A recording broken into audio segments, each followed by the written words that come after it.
उत्तराखंड की फिजाओं में एक आवाज आपको हमेशा सुनाई देगी। देश देखणो हम गढ़वाल कमाल साऱ्या भारत देश देखणो हम गढ़वाल कमाल।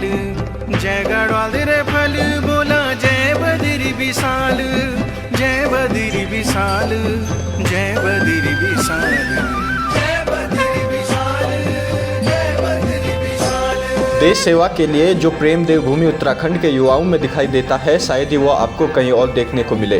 देवभूमि उत्तराखंड और भारतीय सेना का सदैव से अटूट नाता रहा है। यह एक कभी न टूटने वाला रिश्ता है जो कि भारतीय सेना और देवभूमि के बीच में कायम हो रखा है। भावनाओं में बहने व शब्दों से हटकर अगर आंकड़ों पर भी नज़र दौड़ाएं तो उत्तराखंड ही आपको शीर्ष पर दिखेगा। उत्तराखंड के हर गांव से देश की सरहद पर सुरक्षा के लिए कोई न कोई जवान तैनात है। लेकिन आज की इस वीडियो में उत्तराखंड के प्रत्येक गांव के जवानों की शौर्य गाथा तो नहीं बताएंगे, लेकिन आपको एक ऐसे गांव में जरूर ले चलेंगे जो अपने आप में देश प्रेम की पूरी कहानी बयां करता है। यहाँ के वीर सपूतों ने स्वतंत्रता संग्राम से लेकर प्रथम विश्व युद्ध, द्वितीय विश्व युद्ध, पेशावर कांड, ऑपरेशन ब्लू स्टार, बांग्लादेश युद्ध, कारगिल समेत छोटे बड़े न जाने कितने ही लड़ाइयों में अपने पराक्रम का लोहा मनाया है और तिरंगे की आन बान और शान पर कभी आंच नहीं आने दिया। ये वो गांव है जहां की मिट्टी में केवल फौजी जन्म लेते हैं। ये वो गांव है जहां से देशभक्ति का जज्बा पैदा होता है, क्योंकि यह है सवाड़ गांव।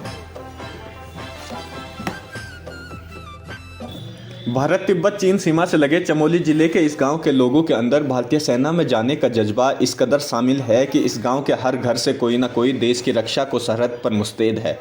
उत्तराखंड के चमोली जनपद के सबसे बड़े तहसील थराली के देवाल विकासखंड में यह गांव मौजूद है। देवाल से महज 14 किलोमीटर की दूरी पर स्थित सवाड़ गांव 317.95 हेक्टेयर क्षेत्र में फैला हुआ गांव है। चमोली जिले के सुदूरवर्ती देवाल विकासखंड में बसे सवाड़ गांव के ग्रामीणों में देश सेवा का जज्बा कूट कूट कर भरा हुआ है। देश की आज़ादी से पहले प्रथम विश्व युद्ध में इस गांव के 22 सैनिकों ने युद्ध में हिस्सा लिया था और दुश्मन सेना को धूल चटाई थी। इस दौरान गांव के 2 सैनिक वीर गति को भी प्राप्त हुए। द्वितीय विश्व युद्ध छिड़ा तो उस युद्ध में भी ब्रिटिश सेना की ओर से इस गाँव के 38 व्यक्तियों ने हिस्सा लेकर अपनी वीरता का प्रदर्शन किया। भारत की आज़ादी के दौरान ब्रिटिश हुकूमत के खिलाफ हुई लड़ाइयों में भी इस गांव के वीर सैनिकों ने बढ़ चढ़कर भाग लिया। देश की आज़ादी के लिए चले पेशावर कांड में सवाड़ गांव के 17 सैनिकों ने भाग लिया। यही कारण है कि इतने बड़े बड़े युद्धों में प्रतिभाग करने वाले सवाड़ गांव का नाम हमेशा हमेशा के लिए इतिहास के पन्नों में अमर हो गया।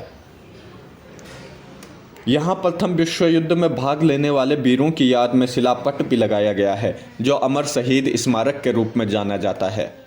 भारत तिब्बत चीन सीमा से लगे चमोली के सवाड़ गांव के हर घर का कोई न कोई सदस्य भारतीय सेना में सेवा दे रहा है। इस गांव के 106 लोग सेना में सेवा दे रहे हैं।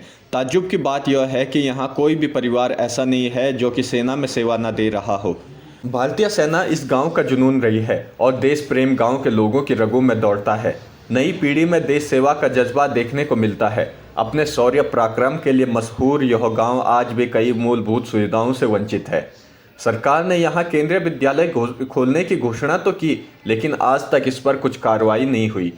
वहीं स्वास्थ्य सुविधाओं के लिए आज भी सवाड़ समेत इसके आसपास के अन्य गाँवों को तहसील थराली या फिर देवाल के चक्कर काटने पड़ते हैं।